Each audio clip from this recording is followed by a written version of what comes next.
नमस्कार प्रासंगिक प्रश्नले आपनालोকক आदरणी जनाइछु मैं मूल विषयটো आरम्भ करार आगते आपनालोक आटाइके रंगाली बिहुर शुभेच्छा जनाइछु।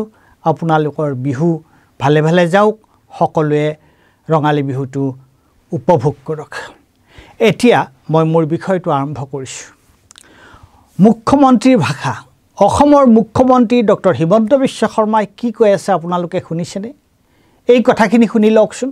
সময়টো সাৰ্কিট হাউচতে বহি থাকে, বহিব লাগিছিল সৰ্বহাৰাৰ ঘৰত বহি থাকে সাৰ্কিট হাউচত। আমিয়ে ইমান দেৰি সাৰ্কিট হাউচত নবহো। মই কেতিয়াবা ফোন কৰো, ক'ত আছা অখিল? সাৰ্কিট হাউচত। ইমানটো বাবু বিলাকো নাথাকে সাৰ্কিট হাউচত ইমান দেৰি, আমিয়ে থাকিব না। আপোনালোকে দেখা পায় সৰ্বহাৰা নেতা সৰ্বহাৰাৰ ঘৰত থাকিব লাগে। তেওঁতো দিনটো আধা সময় সাৰ্কিট হাউচতে, মই ফোন কৰিলে ইয়াতে পায়। তেওঁ এতিয়া ৰজাঘৰীয়া হৈ গ'ল, গতিকে তেওঁৰ কথা বহুত টেনশ্যন লৈ লাভ নাই। মুখ্যমন্ত্ৰী এজনে এনে কথা কোৱা উচিত নে? মুখ্যমন্ত্ৰীৰ ভাষণত মোৰ ৰুচি নাই, তেওঁৰ কথাৰ পৰা মোৰ শিকিব লগা কিবা আছে বুলিও মই নাভাবোঁ। ব্যক্তিগত জীৱনৰ কথা বেলেগ বা ব্যক্তিগত কথোপকথনৰ কথাও বেলেগ, কিন্তু মুখ্যমন্ত্ৰী বা যিকোনো সাংবিধানিক পদাধিকাৰী এগৰাকীয়ে তেওঁৰ মনত খেলোৱা যিকোনো কথা ৰাজহুৱাকৈ ক'ব নোৱাৰে। তেওঁ কিয় যিকোনো কথা ক'ব নোৱাৰে? তাৰ কাৰণ দুটা। এক, মুখ্যমন্ত্ৰী এজনৰ কাম কাজ চলন ফুৰণ আৰু কথা বতৰাত সকলোৱে এক সম্ভ্ৰম, শালীনতাবোধ আৰু ৰুচিসন্মত আচৰণ বিচাৰে, কিয়নো তেওঁ ৰাজ্যখনৰ মুৰব্বী। তেওঁ সকলোৰে বাবে এক আদৰ্শ আৰু নিদৰ্শন হোৱা উচিত। সেইটো হ'ল এতিয়ালৈকে চলি অহা পৰম্পৰা আৰু ঐতিহ্য। দুই, মুখ্যমন্ত্ৰী এজনে যি কথা কয় ভাৰতীয় সংবিধানৰ পৰিসীমা বা আইনৰ শাসনৰ পৰিসীমাৰ ভিতৰত থাকিহে ক'ব লাগিব। মন গ'লেই তেওঁ ৰাজহুৱাভাৱে যিকোনো কথা ক'ব নোৱাৰে।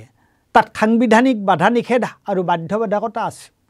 তেওঁ ৰাজহুৱাকৈ কোৱা কথাৰ বাবে তেওঁক জবাবদিহি কৰিব পাৰি, আনকি তেওঁৰ বিৰুদ্ধে আইনী ব্যৱস্থাও ল'ব পাৰি।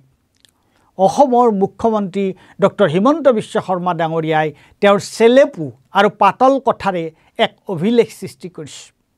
ইয়াৰ আগতে অসমৰ কোনো মুখ্যমন্ত্ৰীয়ে ৰাজহুৱাকৈ ইমান পাতল আৰু অৰুচিকৰ কথা কোৱা আমি কেতিয়াও দেখা নাই বা কাৰোৰে পৰা শুনাও নাই। তেওঁলোকে মানে বিজেপিয়ে সনাতন ধৰ্মৰ কথা কয়, তেওঁলোকে সংস্কাৰী আচৰণ ব্যৱহাৰৰ কথা কয়।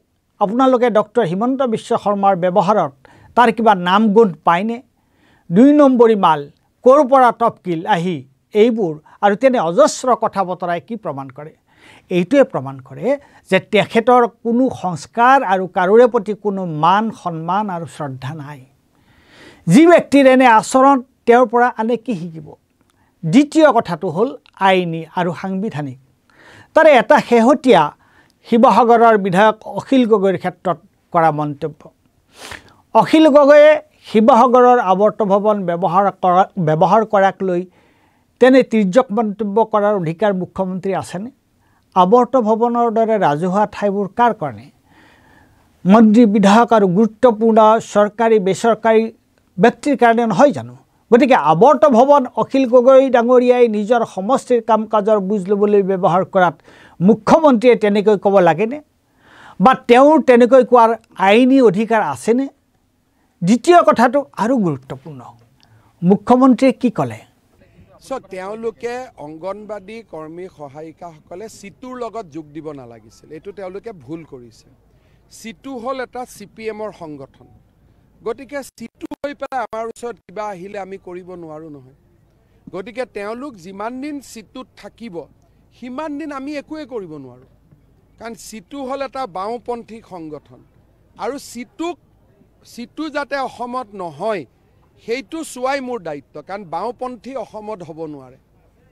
গতিকে অংগনবাদী কৰ্মী সহায়িকাসকলক ভুল পথে পৰিচালিত কৰি চিটুৱে এইবিলাক আন্দোলন কৰাই আছে। গতিকে মোৰ বাইদেউ ভণ্টি যিমান অংগনবাদীত আছে দৰমহা পোৱা নোপোৱাটো মই পাতিম, এই চিটুৰ পৰা ওলাই আহক। চিটুৰ লগত থাকিলে একো নহ'ব, সমাধান একো নহয়। চিটুৰ লগত থাকিলে কোনে CPM-ৰ লগত কথা পাতিব? চিটুৰ লগত কোনেও কথা নাপাতোঁ মই। এইমাত্ৰ পদ্ম হাজৰিকা ডাঙৰীয়াকো মই কৈছোঁ যে সকলোকে বুজাই দিব লাগে, চিটুৰ লগত থাকিলে অসম চৰকাৰৰ লগত কোনো আলোচনা নহয়। চিটু মানে কি? এটা বাওঁপন্থী সংগঠন। অসমত কিমান জাতীয় সংগঠন আছে তেওঁলোক আছুৰ লগত আহক, যুৱ ছাত্ৰ পৰিষদৰ লগত আহক, তেওঁলোক কিমান সংগঠন আছে অসমত। অসমৰ সংগঠনবিলাক থাকোঁতে আকৌ গৈ কেৰালাৰ পৰা চিটুটোক কিয় লৈ আহিলে? গতিকে এইটোতো ভুল কথা হৈছে। মই পিছত গম পালোঁ, আগত গম পালেতো মই মাতি আনিয়ে ক'লোহেঁতেন যে এইবিলাক চিটু টিটু বাদ দিয়ক। আৰু মোৰ লগত চিটু হৈ থাকিলে মই নবহোঁ। আৰু চিটুৰ মানুহক মই বাচ্চাকো ওচৰত বেছি যাব নিদিওঁ, কাৰণ এইবিলাকে বাচ্চাবিলাকৰো জীৱন বেয়া কৰি দিব। গতিকে চিটুৰ লগত থাকিলে অংগনবাদী কৰ্মী সহায়িকাবিলাককতো বাচ্চা পঢ়াব দিয়াও ৰিক্সি হৈ গ'ল। এইবিলাক সৰ্বহাৰাৰ কথা শিকাই দিব, পুঁজিপতি ধনী দুখীয়া এইবিলাক শিকোৱা আৰম্ভ কৰিব। গতিকে এইবিলাক চিটু টিটু নাই। যদি কিবা দাবী আমাক ক'ব আছে আছুৰ ওচৰত যাওক, যুৱ ছাত্ৰ পৰিষদৰ ওচৰত যাওক, সাহিত্য সভাৰ ওচৰত যাওক। মোক যদি লগ নাপায়, চিটু টিটু ইয়াত কি? এইটো বস্তু ভাল হোৱা নাই। মই ইলেকশ্যনৰ পিছতে এইটো চম্ভালিম। তেওঁ ক'লে যে অংগনবাদী কৰ্মীসকলৰ আন্দোলন আৰু তেওঁলোকৰ দাবীবোৰক তেওঁ গুৰুত্ব নিদিয়ে, কিয় তেওঁলোকৰ সংগঠনটো চিটু সমৰ্থিত সংগঠন। না মোৰ অংগনবাদী সংগঠনৰ লগত সম্পৰ্ক আছে, না মোৰ চিটুৰ লগত কিবা সম্পৰ্ক আছে। কিন্তু আমাৰ দেশৰ প্ৰচলিত আইন অনুসৰি অংগনবাদী সংগঠনটো চৰকাৰৰ ঘৰত পঞ্জীয়নকৃত এটা সংস্থা। ঠিক তেনেদৰে আমাৰ আইন আৰু সংবিধানৰ পৰিসৰৰ ভিতৰত থাকি চৰকাৰী নথিকৃত আৰু পঞ্জীয়নৰ অন্তৰ্ভুক্ত এটা শ্ৰমিক সংগঠন হ'ল চিটু। তেন্তে মুখ্যমন্ত্ৰী ডক্টৰ হিমন্ত বিশ্ব শৰ্মাই চিটুৰ লগত থাকিলে অংগনবাদীসকলৰ সমস্যা সমাধান নকৰে বুলি কোৱা কথাটো বেআইনী আৰু অসাংবিধানিক হয়নে নহয়?